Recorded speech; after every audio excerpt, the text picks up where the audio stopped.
สายฟ้าแต่ละแลดมาละ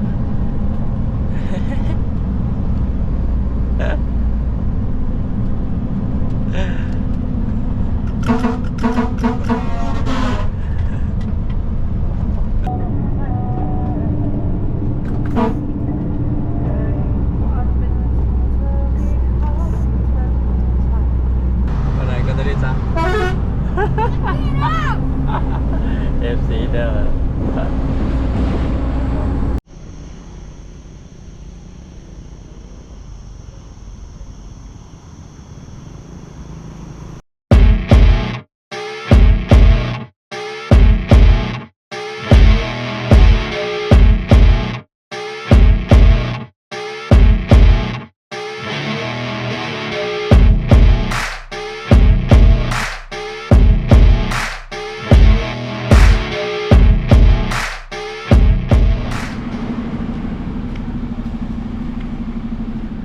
ฮัลโหลสบายดีสบายดีสบายดีเมื่อทุกคนอันนี้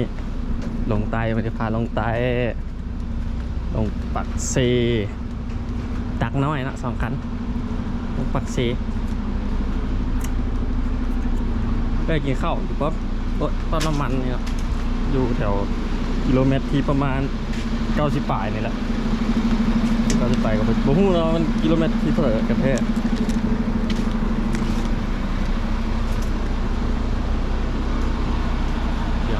เดินทางลงใต้มันด้วยรถจีบมาผ่าใจเครื่องด้วยไป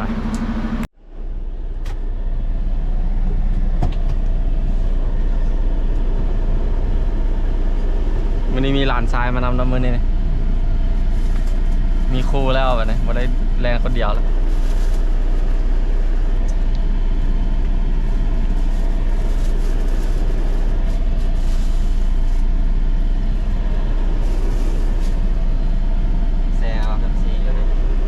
แช่ไว้ก่อนก็ได้เจ้านายเอาจะกิน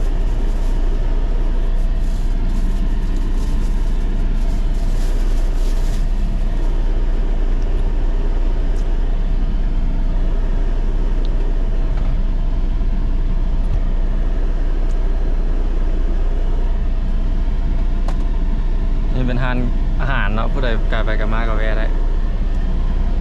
เดินจอดกว้างขวางสะดวกสบาย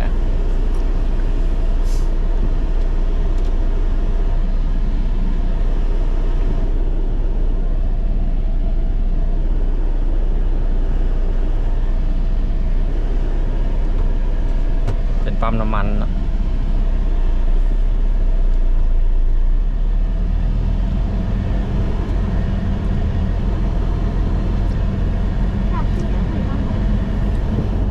พามาเบิ่งทางดีก็มีอยู่เบิ่งทางขุมจังน้อยนะทางขุมเนาะเบียร์ทางดีฮอตใส่ฮอตปักซันเลยว่ะบอเต้จังน้อยมันกับพี่เนาะเขากำลังเฮ็ดนะทางเส้นนี้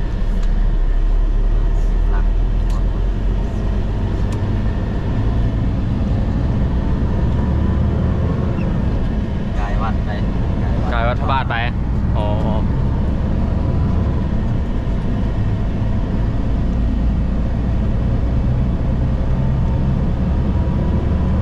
ไว้ลงมาโดนแล้ว7 เดือน 8 เดือนทางเส้นเนี่ย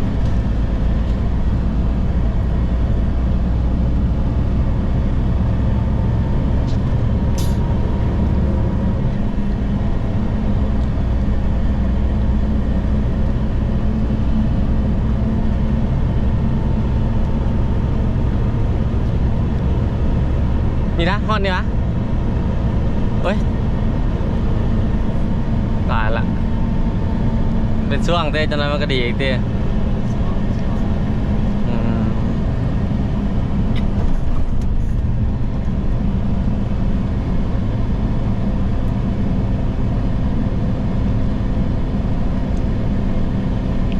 กำลังสร้างกำลังพัฒนาก่อนซีดีมันก็ต้องได้ทุบมาก่อนเนาะพอทางจะเป็นแบบนี้มันก็ต้องไปกี่ฝุ่นไงกุ๊บอยู่ข้างหน้าเลยถ้าเบิ่งนี่ทางเลนเดียว3 บาทเนี่ย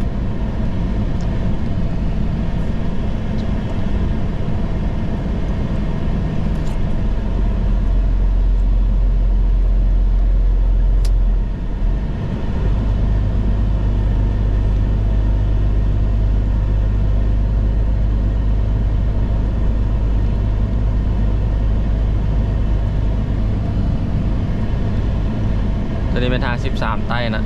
13 ใต้เนี่ยมันจะสุดอยู่คนใดดอนโขงคนใดคอนประเพ็งคนใดจำใจแดนกัมพูเจียอะไรได้ทางเส้นเนี่ย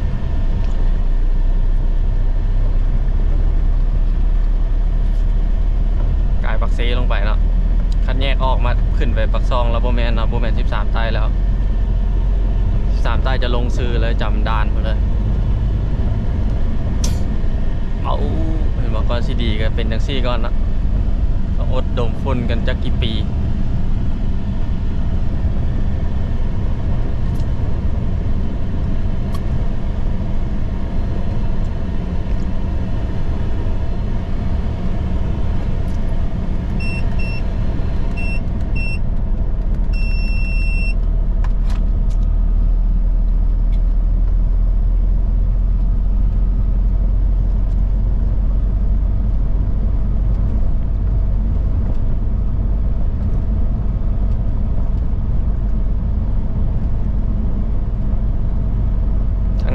พระบาทโพนสันหลายคนน่ะเคยได้ยินชื่อเนาะแต่บางคนก็บ่เคยเห็นบ่เคยได้มาหยุดแคมทางเลข13เลยเนาะบ่มีทางมีเบียดติดเลยติดทางใหญ่เลยผู้ใดไกลไปก็มาก็เห็นเลยเนาะ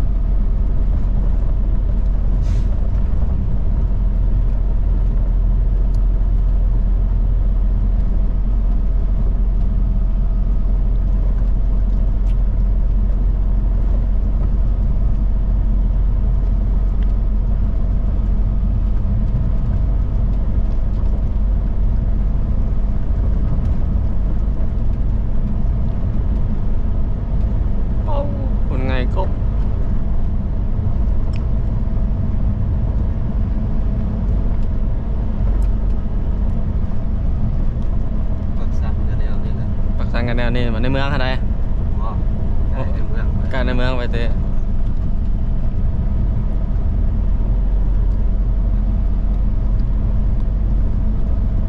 ซ้ายมือเป็นพระบาทวัดพระบาท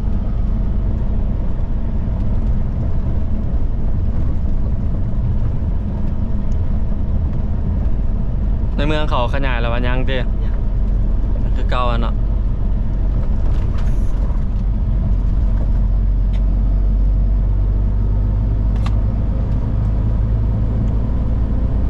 แต่เป็นนี้จะเบิ่งเป็นช่วงไปเนาะจะถ่ายเป็นช่วงไว้เนาะถ่ายยาวไปเลยมันไก่อ่ะเป็นไปไม่ได้ละ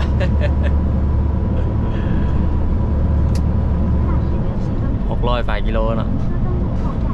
เวียงจันทร์ปักเซ660ไป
สู่เมืองปากสันเนาะ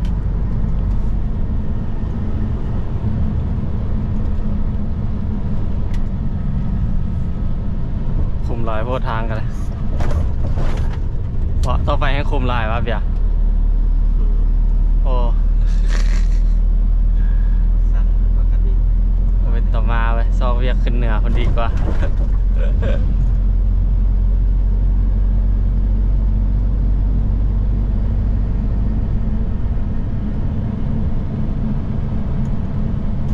ในปั๊มน้ำมันปตทซ้ายมือก่อนจะเข้าเมืองปากสันพอเรื่องปั๊มน้ำมันมาเลยก็คือแต่มีคนถามหลายนะว่าเบิดน้ำมันเท่าไหร่แต่บ่ตีนแต่บ่แก้วมาหาบ่ตีนแต่บ่แก้วหาบ่ตีนกับบ่ฮู้ว่ามันเบิดเท่าไหร่กันแท้นะเพราะว่าเขาบ่ได้ใส่เต็มถังมาคันเขาใส่เต็มถังแต่บ่แก้วแล้วมาเต็มถังอยู่เวียงแล้วจังฮู้นะว่าเบิดเท่าไหร่อันนี้ใส่อยู่บ่แก้วหัน4ล้านนะก็ได้ตอนนั้นก็เกือบ200ลิตรนี่แหละแล้วน้ำมันเก่าข้างแดน่าจะเบิดอยู่ประมาณ200ปลายหน่อยเดียวนะแต่หัวมาแต่บ่แก้วนะเบิดบ่หลายนะแต่หัวเป่ามันประหยัดอยู่เลยมันเบาเนาะมันเบาเพราะมีแต่หัวมีแต่10ต้นนั่นเลย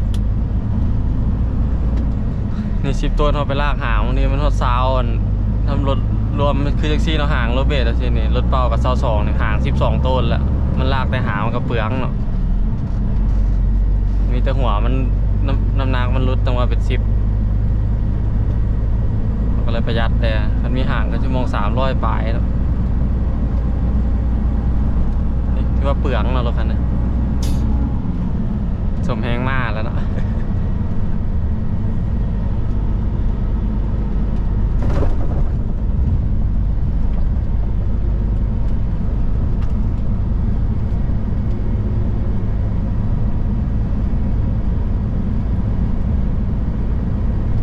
กายเมืองปักสันไปแห่งขุมหลายแล้วซะ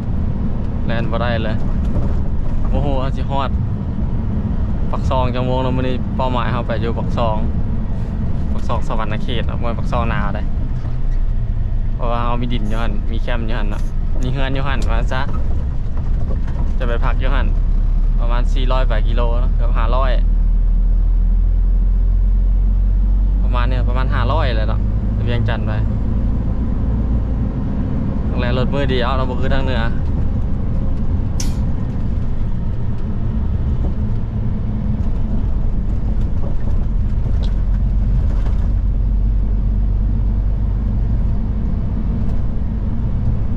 เขากำลังขยายทางมันก็เลยเป็นอย่างนี้เราจีแปลงกระเทินเลยสีเฮ็ดใหม่แล้วเด้ กี้มันก็บ่เป็นอย่างซี่หรอกเนาะ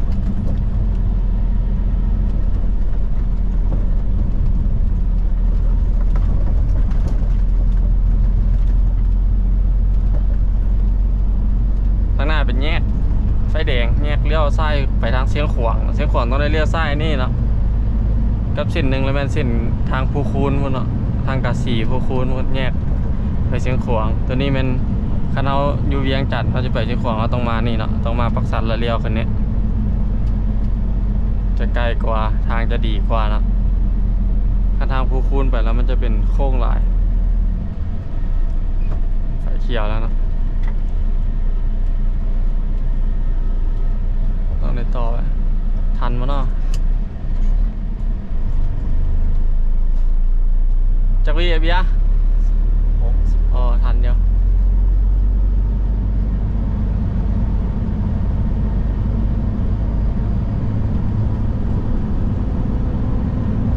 แยกซ้ายเนาะไปเชียงขวางแยกขวางนะแม่ลงท่าบักข้ามไปไทยจังหวัดหนึ่งวะเบียร์จังหวัดหนึ่งวะครึ่งนี่บึงกาฬวะข้ามไปบึงกาฬเนาะ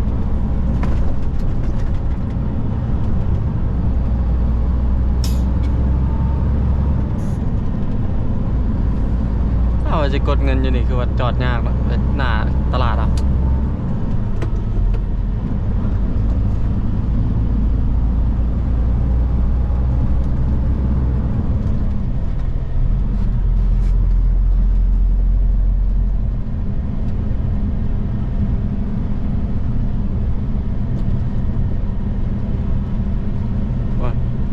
ตัวมือขอสามซาไปแปะอยู่ภาคทางว่ะ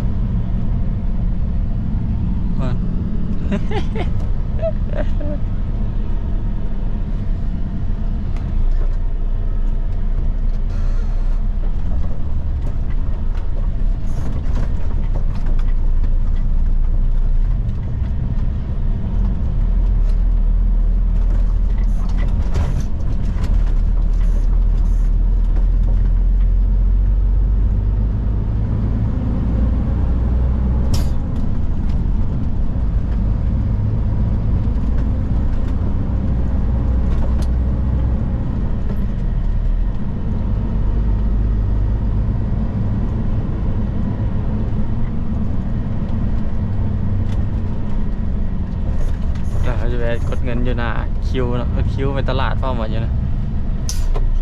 คิวรถ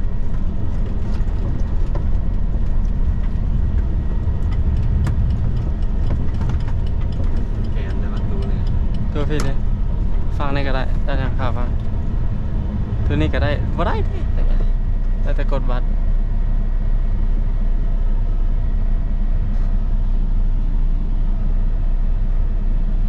เย็นนะเดี๋ยวจะไปกดเงินฟ้านะครับ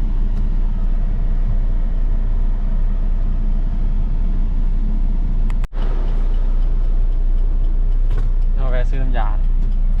ทางเท่าไหร่ครับ 3,300,000 โคตรแพงเลยซื้อยูบาเตนมาไว้กันทาง200,000มาซื้ออยู่ที่ทาง300,003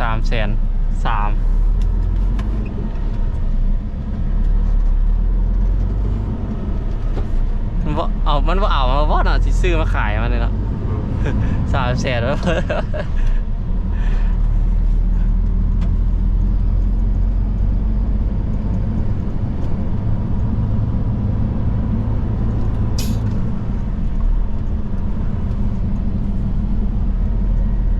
เอาไว้ดีปะเอาไว้ดีแล้วตีโมเฮียตี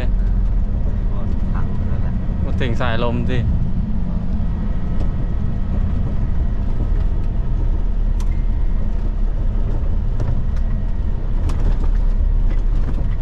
ขวาน้ำสันเนาะนั่น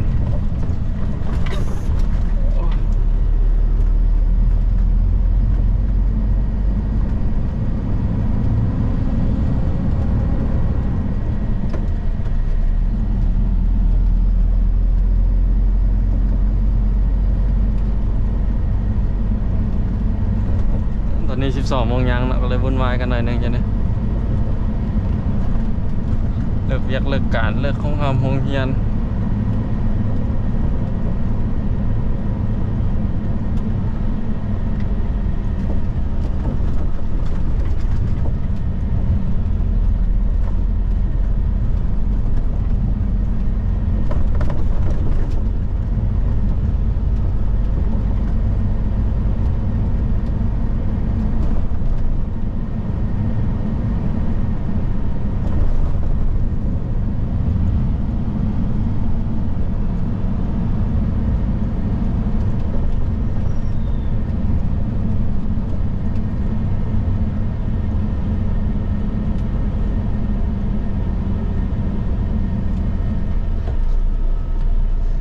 ติดไฟแดงอีกแล้ว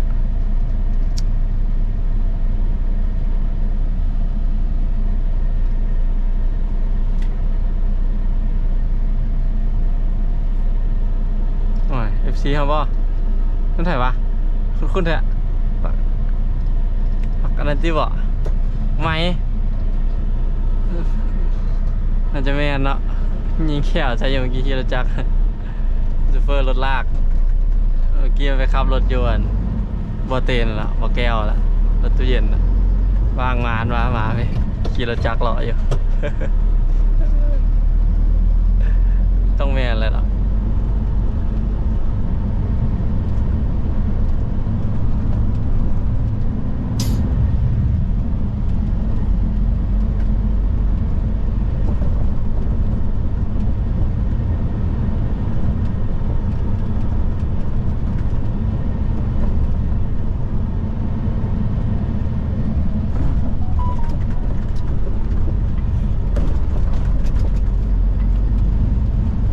แม่นบ่เบื้องหน้ากันนี่เสื้อแดงเลยหันหน้ามันเลย นเห็นสำหรับ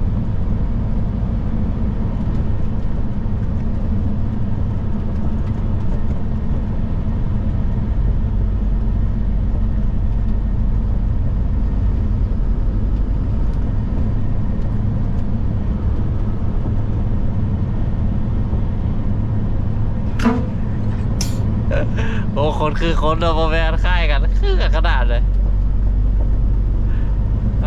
เอาบักนั้นบริดัดฟันเด้อได้ดัดฟันทรงผมมาเดียวกันอีกนะสีผมกันนะ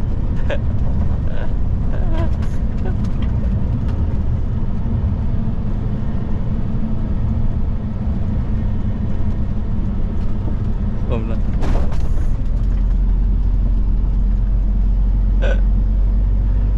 จะต้องเปลี่ยนสีหางมากันมาได้สีพวกเขานะสีเขียวแล้วสีเขียวคือหัวแล้วเนาะจะเขียวจะเหลืองไม่ได้หัวนะกันเลย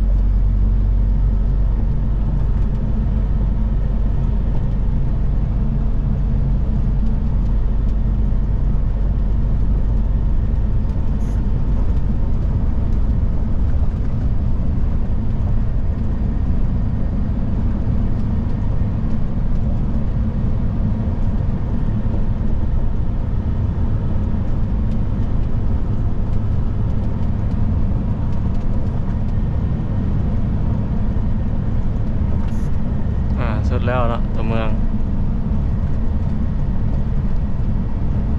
เดี๋ยวเจอกันปากกระดิ่งสถานีต่อไปเป็นปากกระดิ่งเมืองปากกระดิ่ง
ซิกแซกขนาดไปข้างหน้าเลยครับ เดี๋ยวนี้ก็ฮอดเมืองตัวตัวเมืองเนาะเมืองตัวเมืองปากกระดิ่งมันจะมีจะมีขัวข้ามน้ำกระดิ่งเนาะก่อนยาวเติบได้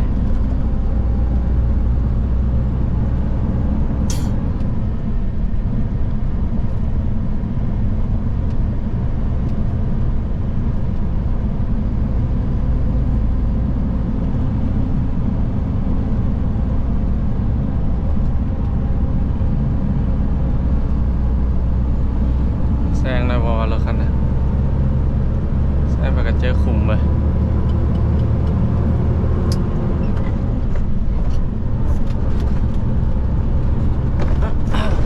เรียบซ้ายเลยเนาะ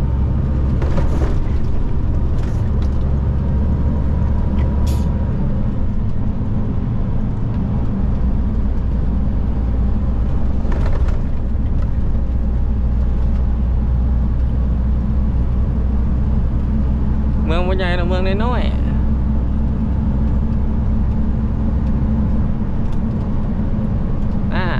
สายฟ้าเตลเลตมาแล้ว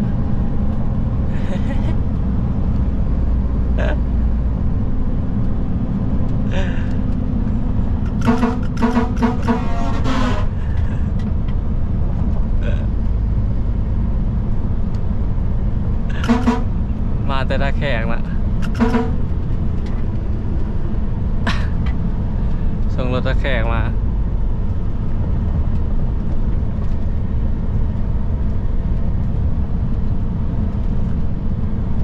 นี่นะเท่านี้แหละเนาะปกติที่เป็นจุดแบบพักกินข้าวกันยังไป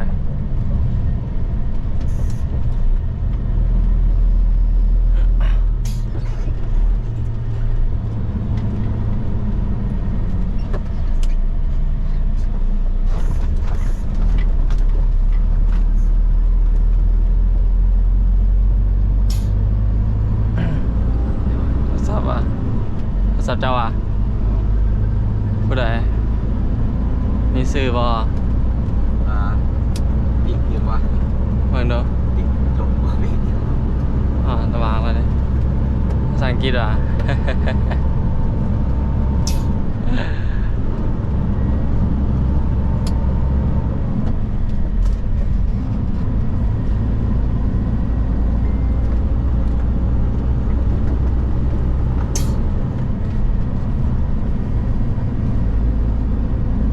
บิ๊กบอม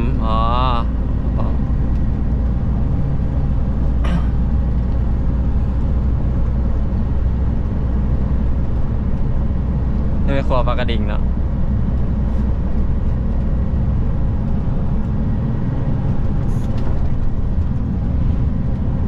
อันนี้เป็นน้ำของนะเนี่ยฝั่งไทย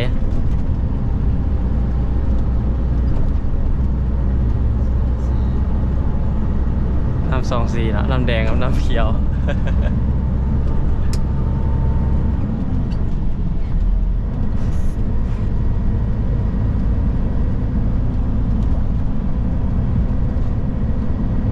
ลิงไปแต่ตะกี้มีลิงกันจริงเนาะ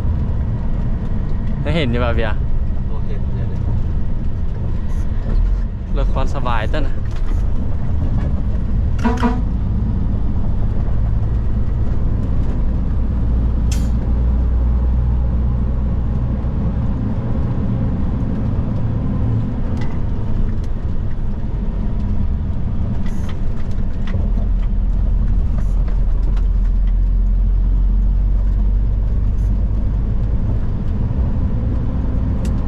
เดี๋ยวจะมีห่อเนาะเอาห่อไปใส่ไปแล้วเหลือหน่อยแท้หมอปลามาทุบเบอร์เราไปจัก ห่อเป็นนักแวบูซาจะเนี่ยเนาะตะกี้ว่าศักดิ์สิทธิ์เนาะเดี๋ยวนี้กับโมโหค่อยก็เคยจอดตะกี้กันให้มันจอดยากแล้วรถหลายไอ้โค้งอันตรายนะโค้งเลยรถมักลงได้ยังตะกี้ตอนทางมันดีอะรถจีนก็ยังมาลงนี่หรอวะมาแต่เหนือฮอตใต้กันยังมาแจบอยู่เนี่ยคนโมเป็นเนี่ยรถแกมากล้วยมาไว้เนาะมันโมโหมาเจอมาเรื่องทาง มาแล้วมาโค้งบาทเดียว งเดียวนี่แหละเนาะพวกอันตราย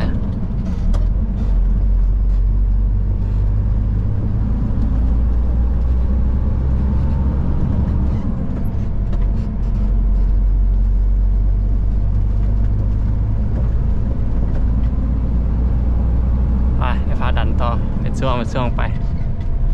ต่อไปแม่นทางแบงหลักซาว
ตอนนี้เรามาฮอดทางแบงหลักซาวแล้ว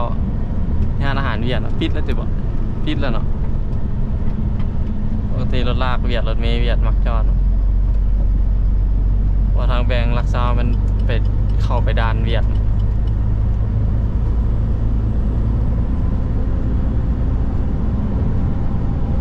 นี่ก็2 โมง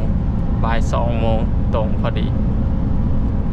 ฮอดปักซองกับคำแท้มาเนี่ย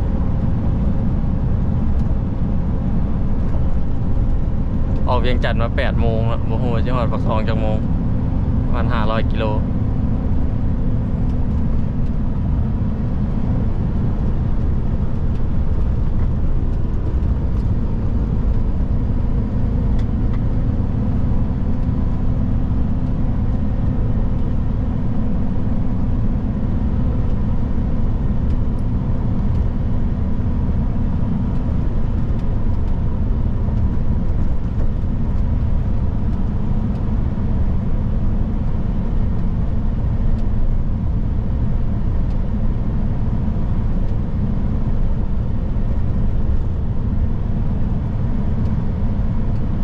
บ่ใหญ่เนาะน้อย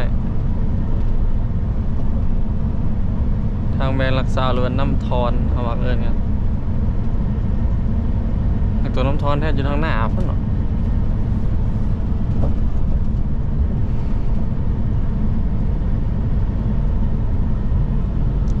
ฮอดเริ่มครึ่งทางละครึ่งทางระหว่างเวียงจันทน์กับสวรรณเขตแล้วเนาะนี่ตลาดซ้ายมือน่าจะเป็น4 แยก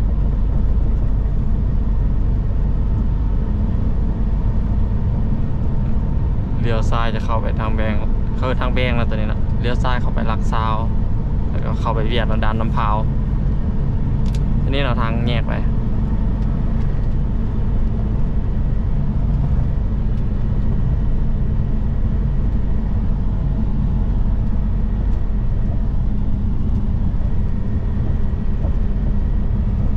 นี่เดี๋ยวขึ้นภูได้มีภูได้ไปนะ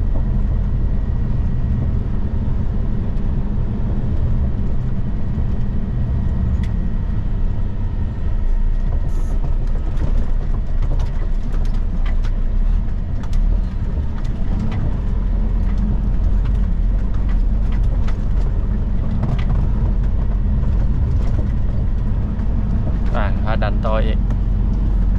สถานีต่อไปแม่นเมืองหินบูนแข่งคำมวล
ตอนนี้ก็มาฮอดเมืองหินบูนแล้วเนาะ หินบูนหรือว่า2 ห้องหินบูนหรือว่า2 ห้องเนาะ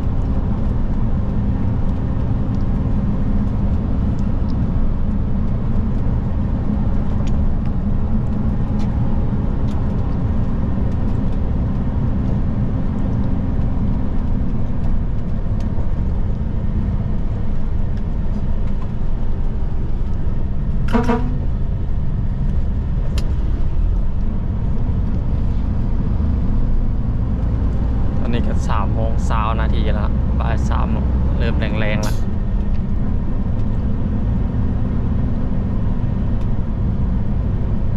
รถเวียดเนี่ยเปลี่ยนมาใส่ป้ายลาวพักหลายแล้วป้ายลาวเราจะเป็นรถเวียดเจ้าของคนเวียด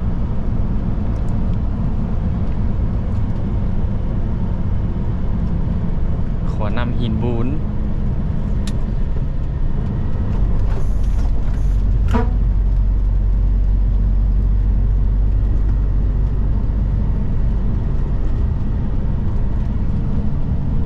ซ้ายมือเป็นเขื่อนขนาดน้อยเขื่อนบ่ใหญ่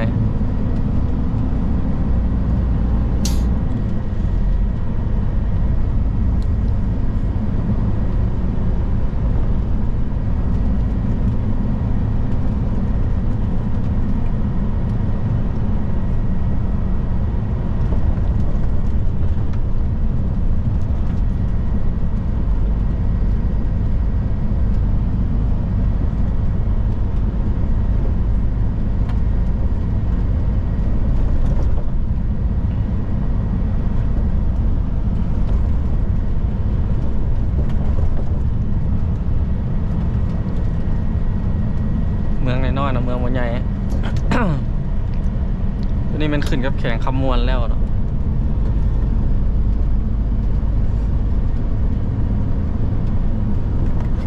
ว่าหนาวไอ้เบียร์แฮนะบัดหนาวบัดฮ้อนเยอะไปภาพอากาศน้ำกับประทัน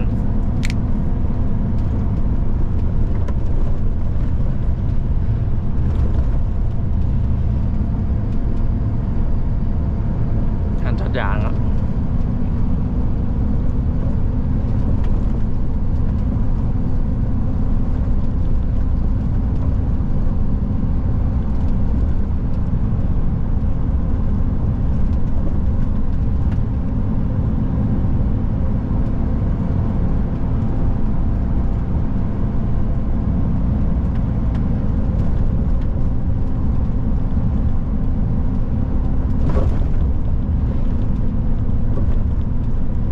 ตัวชิลิยอเนาะ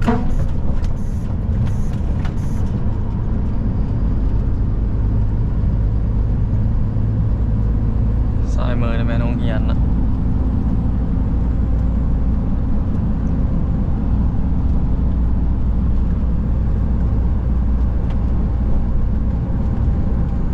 ข้างหน้าเป็นตลาด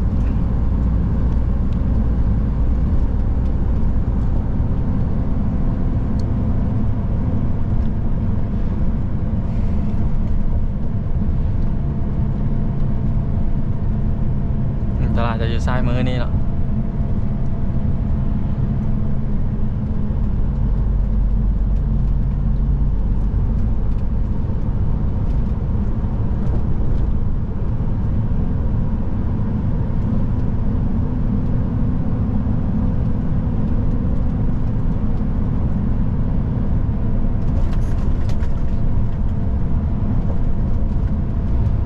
น่าจะเป็นสามแยกเวเข้าบ่อพลติ้ว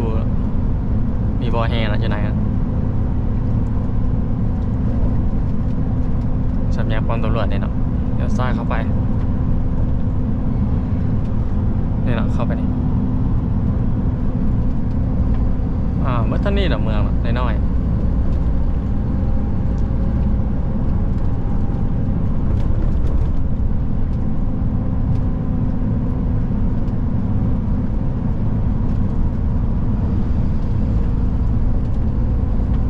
มีแต่รถบรรทุกเบียดแถวๆนี้ ถ้าแขกก็หลายแล้วถ้าแขกละลายก็มูแล้วนะเบียด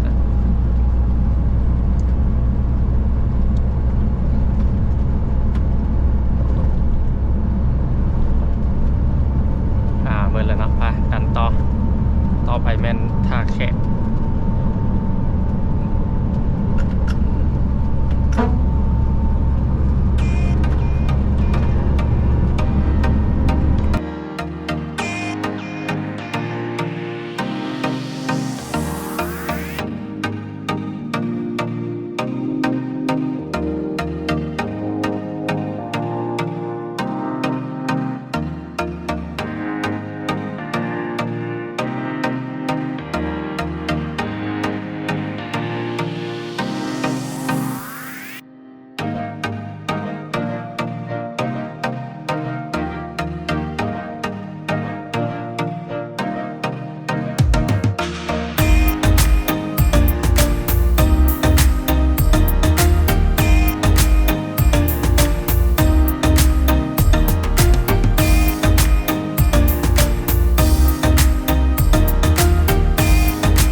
อนนี้เราก็มาฮอดท่าแขกแล้วเนาะ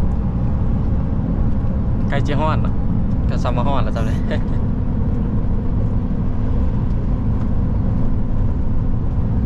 ตอนนี้จักโมงเลยเบีย4 โมง สาว 4 โมงเช้า4 โมง3 นาทีแล้วเนาะฮอดบ้านก็น่าจะค่ำ7 โมงประมาณนี้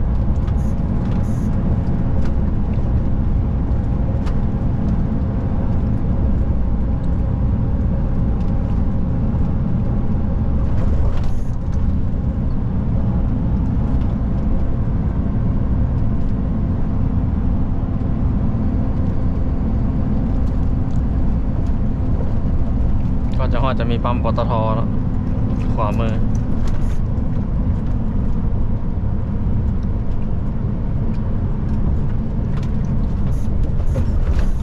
โอ้ขึ้นหลายแล้วนะ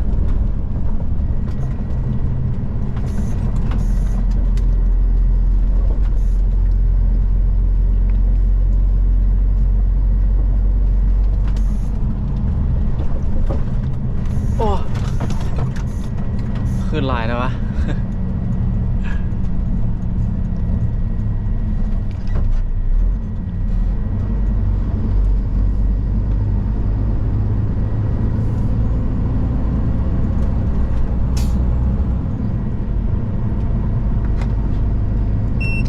ก็คือว่าเย็นขึ้นไป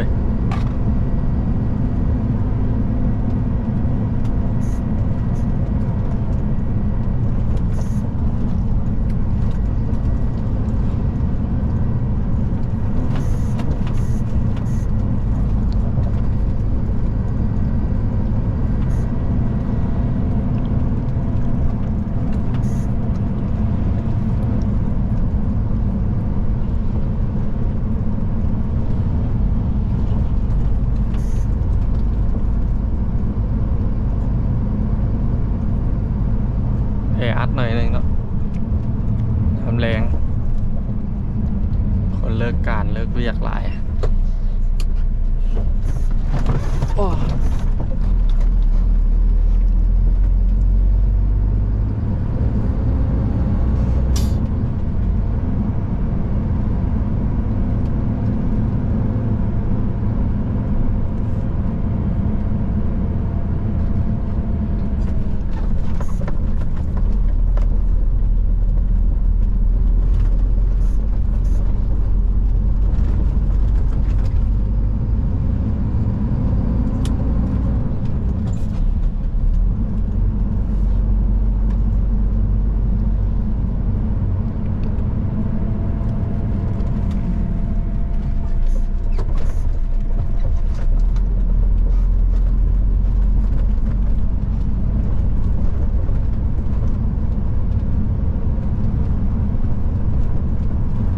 เขารู้ว่าแปลงจะเทื่อไว้ดุลแล้วได้เนี่ย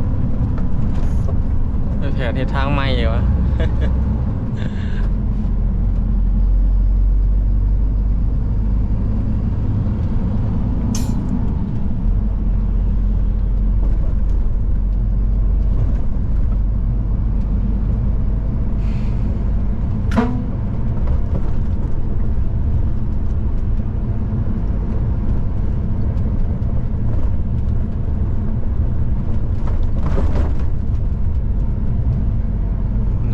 ขอ3 ซ่าอ่ะ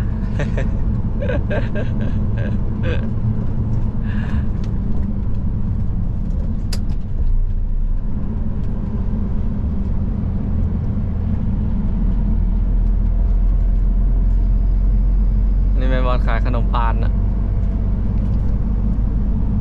ไปซื้อไปตอนเด็กน้อยนะ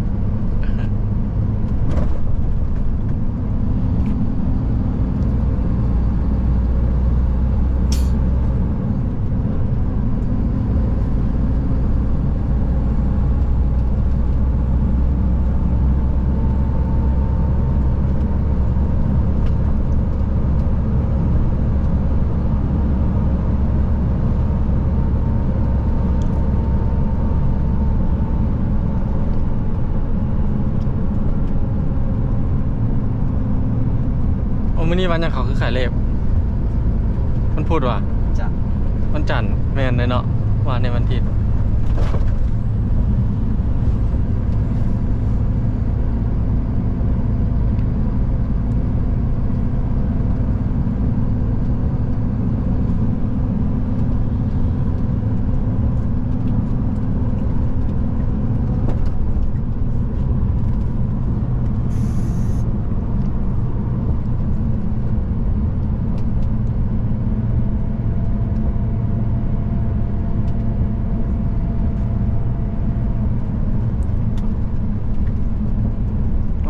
บ่ได้มาดนจนมีอันนั้นอยู่นี่เนาะมีป้ายไฟอยู่ทางหน้านะ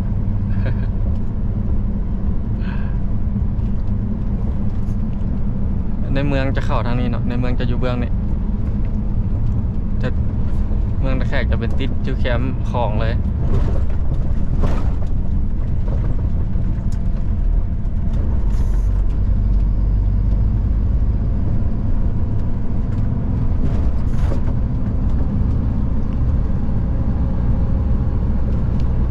สวรรค์เขตยัง129 กิโล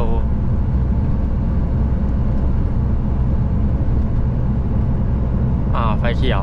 ทันเลยเบียร์ว้ายกระพริบไว้เถอะวะคิวหนึ่งเนาะ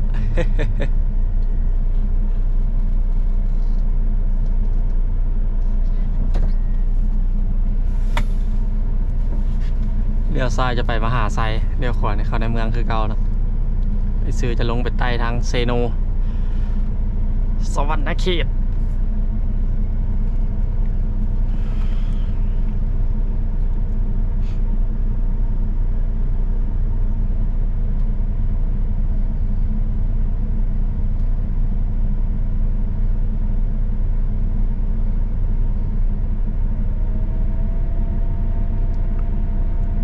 ไฟแดงนี่แปลกนะปล่อยซ้ายหาขวา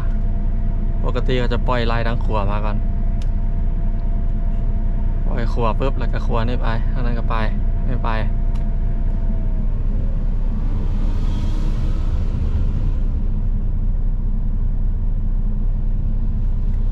ถ้าในเมืองเขาว่าปล่อยหน้าต่อหน้าแล้วนะท่านนั้นก็ปล่อยท่านนี้ก็ปล่อยเคยเข้าไปปะมีไฟแดงปล่อยหน้าต่อหน้าได้เขียวแล้วทั้งนี้ก็เขียวทั้งส่วนนั้นก็เขียวปล่อยหน้าใช่กันว่าเวลาคันซิตี้เข้าไป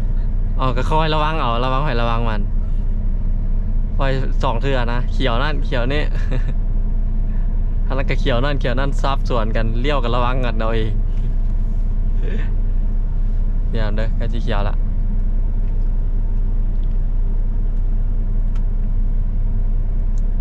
เราเห็นไฟบางนั้นไหมยามท่าละ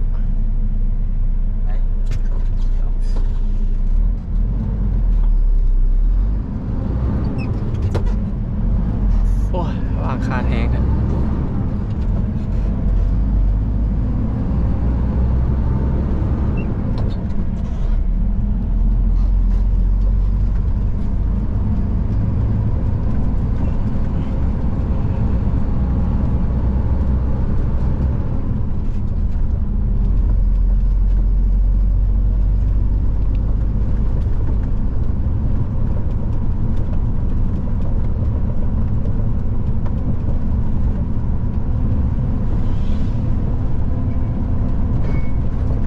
เห็นแลนด์อยู่ในเมนรถเวียดเปิดเนาะ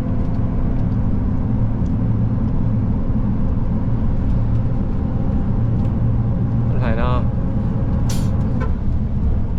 โอ้นิกว่ะแม่นสิวะเห็นหน้าวะคักเลย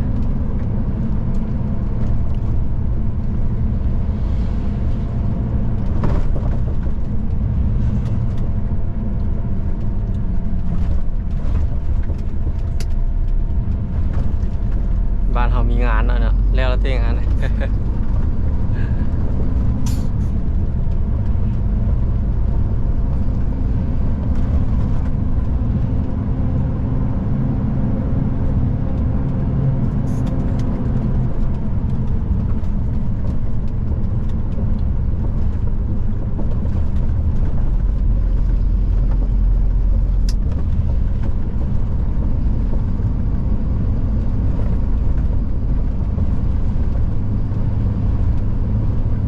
คิวรถเมล์แขกมัน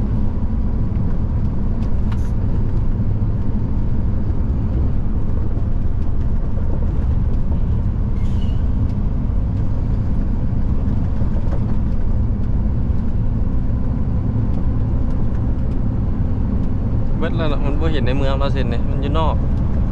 เมืองแท้อยู่ในพุ่นเนาะเพื่อไปดูเข้าบ่ได้อะ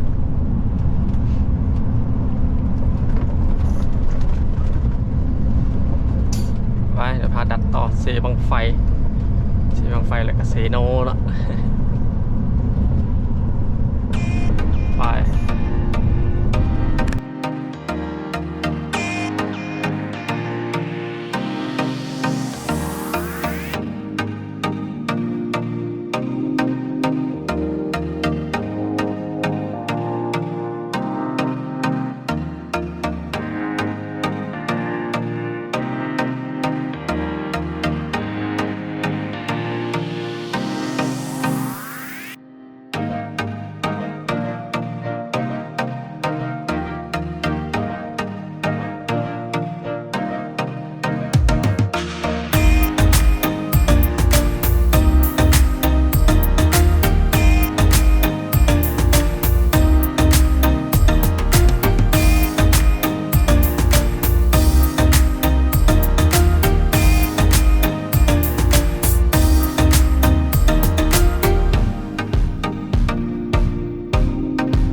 ตอนนี้เราก็มาฮอดเซบังไฟแล้วเมืองเซบังไฟ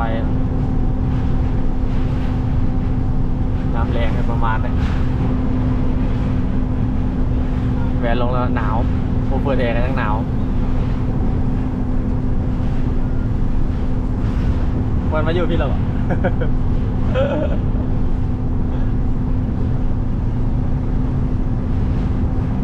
มือสาวขายเลขนะน้ำแรง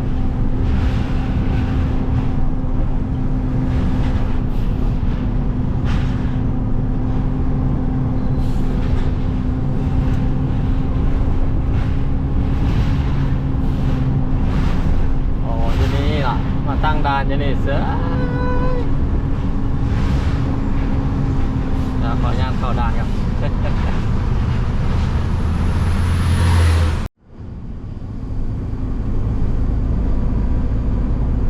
เราไปทางนั้นนะ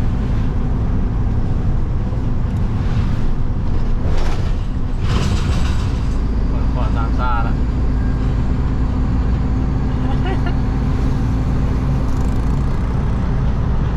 ก็ได้จ้ะ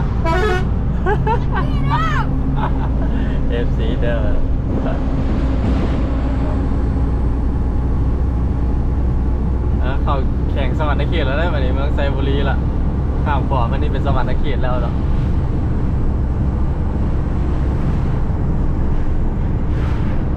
มาดันต่อจากเชโดไปเดี๋ยวจะเฝ้าไฝ่น้ำเรื่องนี้สุดกันนะ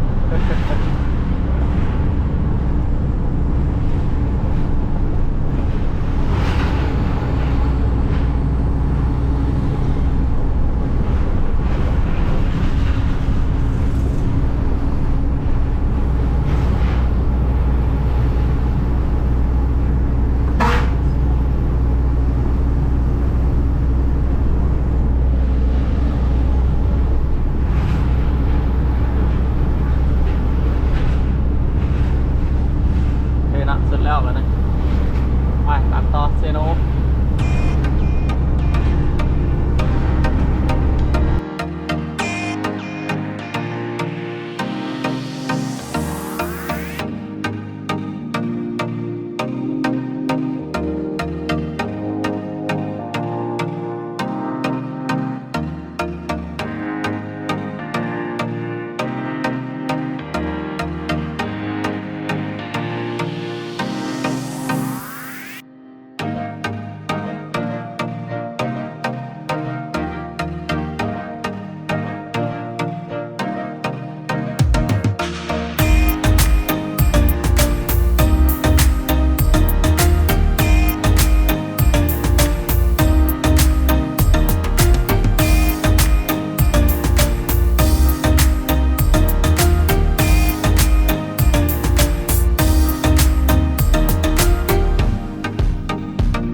ตอนนี้ก็ได้มาฮอดเซโนแล้วเนาะกำลังจะเ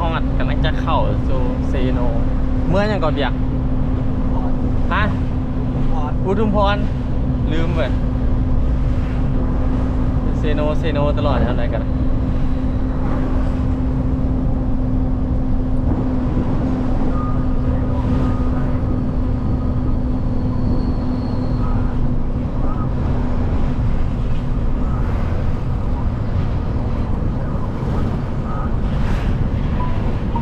แม่นแล้วอ้ายมาลงแถวเมืองจีนแถวพะล่าแถวเวียงเลยทาง400อ่ะเขาจะพูดราคาก็นะแล้วเขาจะขี่ลมต่อยนะ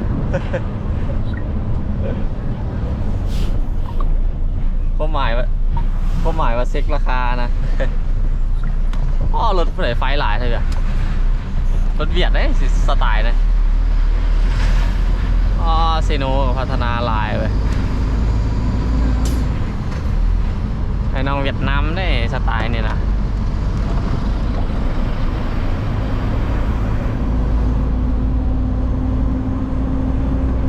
เซโนสวรรค์เขต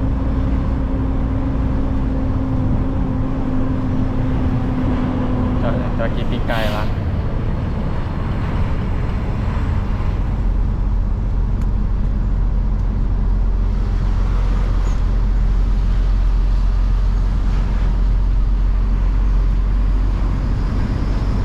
ไปจอดซื้อปีกไก่เนาะปีกไก่เซโนเลี้ยวขวาเข้าสวรรค์เขตนะเข้าไปตัวเมือง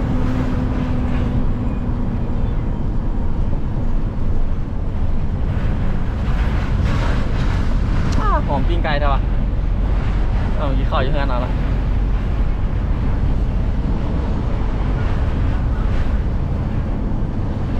ในคิวรถเมล์คิวเซโนขายปิ้งไก่พร้อมตลาดปิ้งไก่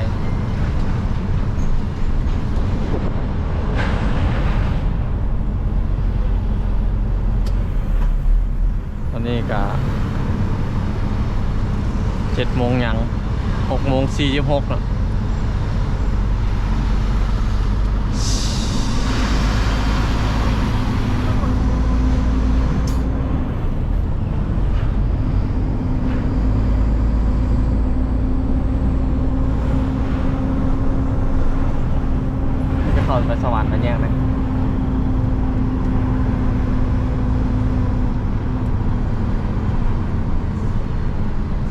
รถมาปะ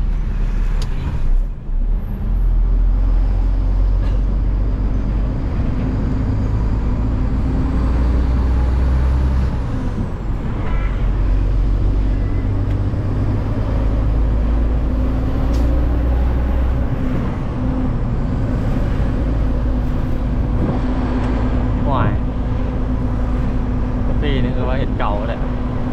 เบิดหลายโบกแล้วได้เบิดคันเลยเบิดหลายปองแล้วได้เนี่ย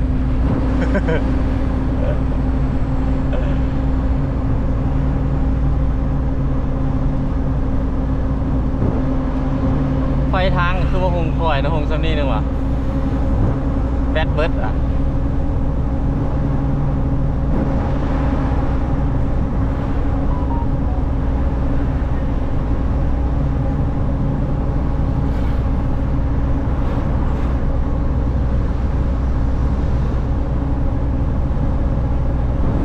เปิดมือเนาะออก8 โมง11 ชั่วโมงแล้วแล้วก็ฮอดเซโนที่เลิกหลายปกติ7 ชั่วโมงเราน่าจะฮอดแล้วเนาะปกติเซโนนะ7-8 ชั่วโมงรถนักอันนี้11 ชั่วโมงแล้วก็ฮอดเซโนเนาะทางทีหลายพด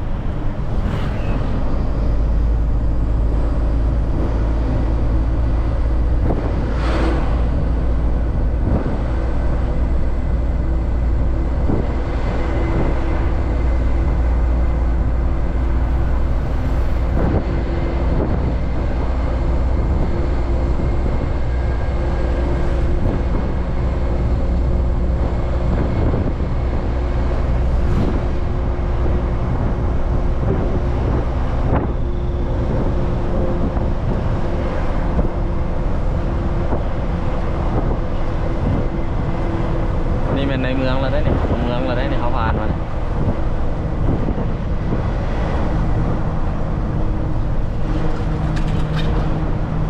อนาคตไปน่าจะมีทางเว้นเนาะ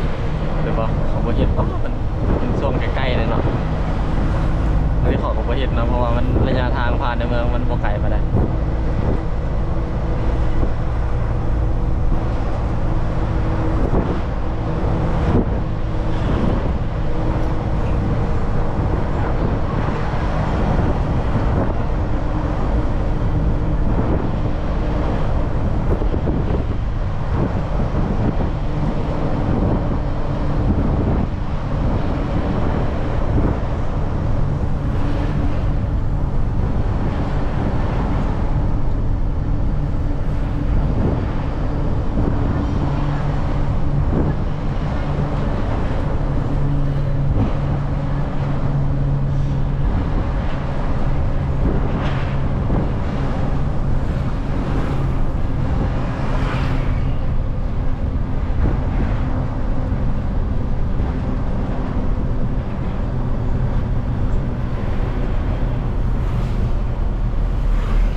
คืนก็คือประมาณนี้เนาะ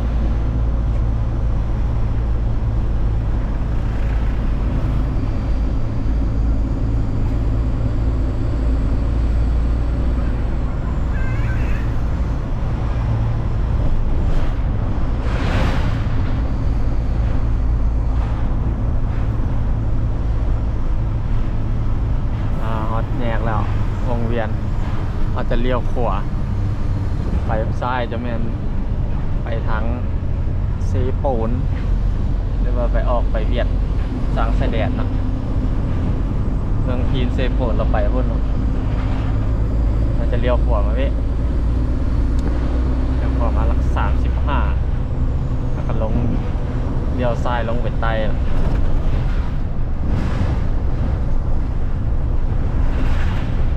เบิดแล้วเนาะเมืองนี้เท่านี้เดี๋ยวพาดันต่อจำวอดทักเขาเลย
จะฮอดจุดหมายเขามื้อนี้ละ500 ปลายกิโล10พอดี12 ชั่วโมงออก8 โมงเช้าจน8 โมงแรงเลือกหลายทางแล้วอยู่ก็จะฮอดปักซองละหาน้ำเนาะอีก5 กิโลบ้านหนองม่วงพอมีดินจะนี่เลยดินอ้ายอะไรจะเนี่ยจะพักแค่นี้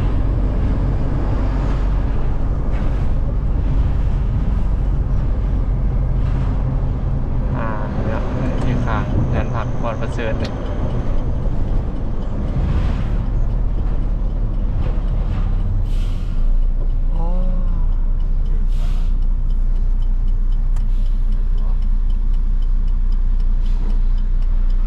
ใครตัวหัวเติมไหมครับ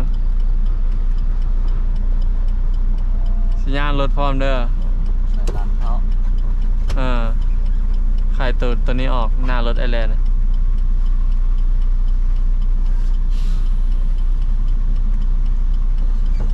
อันนี้มันรถอายคอยนะ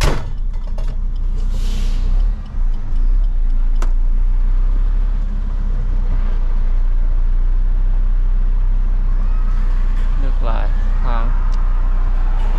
เราจะพักอยู่นี่เนาะแล้วมื้ออื่นเช้าจะออกไปต่อปักเซเนาะประมาณ100ไปไล่200ครับมันเขียน170อ่ะตัวนี้ไป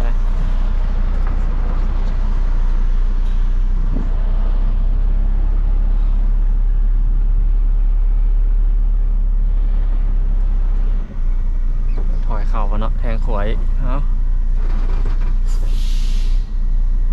บาทเดียว2 บาทมันบ่เห็นนะก็ต้องพับไปหลายแล้วมันบ่เห็นมันได้กะเอาอย่างเดียวนะถอยแทงขวาเนี่ยนะ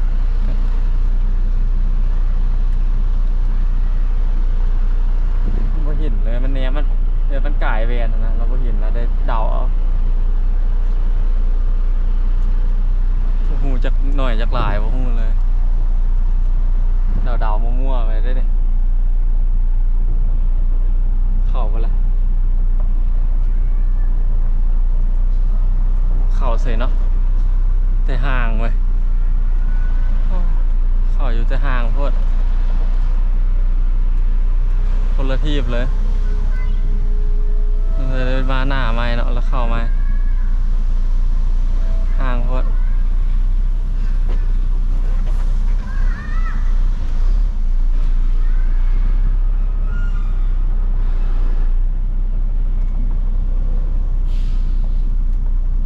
ไปก่อนเนาะรถมา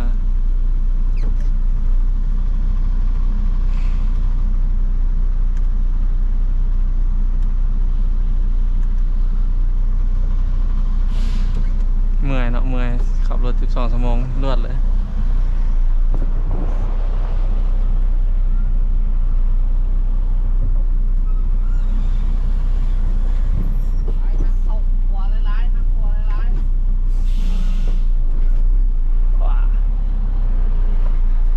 สัญญาณเห็นเนาะตามสั่งตามเบิดมีเลยจังหวะนี้พอดีเลยเนาะ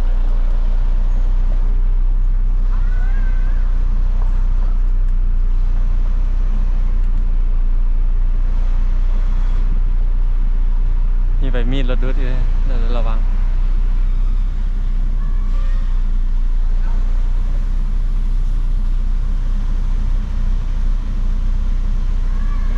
ไปได้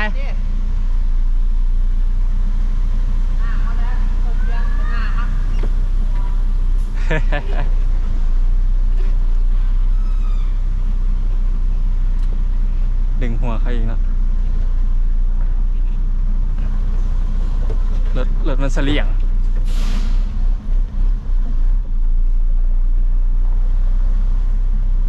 โอ้ในกล้องจะเห็นว่า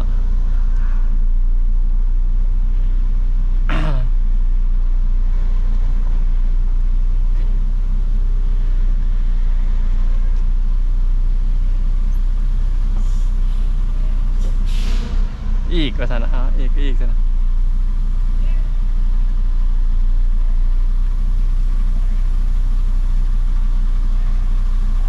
โได้ยินแต่เสียงนะโอเคละไอพี่ได้โจ๊จะได้เดี๋ยวจะถ่ายต่อให้ตอนลงปักเซขอตัวไปพักผ่อนกันมาเนี่ย อาจจะกันคลิปหน้าบ๊ายบาย